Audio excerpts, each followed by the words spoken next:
Hello friends, welcome back to listen to Sunday Radio Talk by Father George Simon OSJ.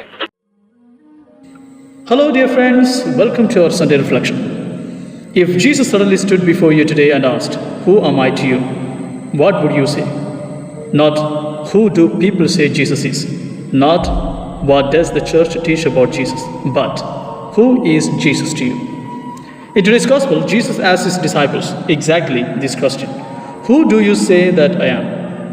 Peter does not give a long theological explanation. He simply declares, "You are the Christ, the Son of the living God." And that confession changes everything. Jesus then says, "You are Peter, and on this rock I will build my church." Notice something beautiful. When Peter discovers who Jesus is, Jesus reveals who Peter is. This is a powerful lesson for us. When you discover your identity in Christ, you discover your mission in life. The first reading gives us the image of Eliakim, who receives authority and the key of the house of David. The key represents responsibility, trust, and authority. And the Gospel, Jesus gives Peter the keys of the kingdom. The message is clear. God does not give authority simply for privilege. He gives authority for service. Paul stands amazed before the mystery of God and says, "How inscrutable are his judgments and how unsearchable his ways." In other words, God's wisdom is bigger than our understanding. Peter probably never imagined that his simple confession of faith would become part of something as great as the church.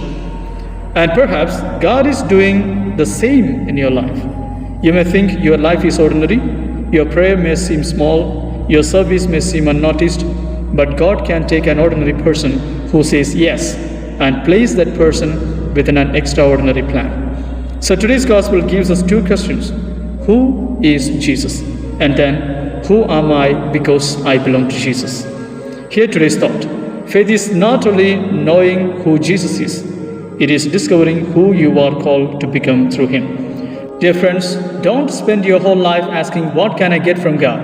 Ask instead, "What can God do through me?" Because the one who gives the key also gives the responsibility to open doors for others. Let us become people who open doors of hope, forgiveness, compassion, and faith. And remember, God does not call the perfect. He transforms the willing. So this Sunday, hear Jesus asking you personally, "Who do you say I am?" May our answer not remain only on our lips.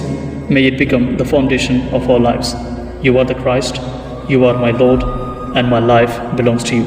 God bless you, dear friends. Have a beautiful and grace-filled Sunday.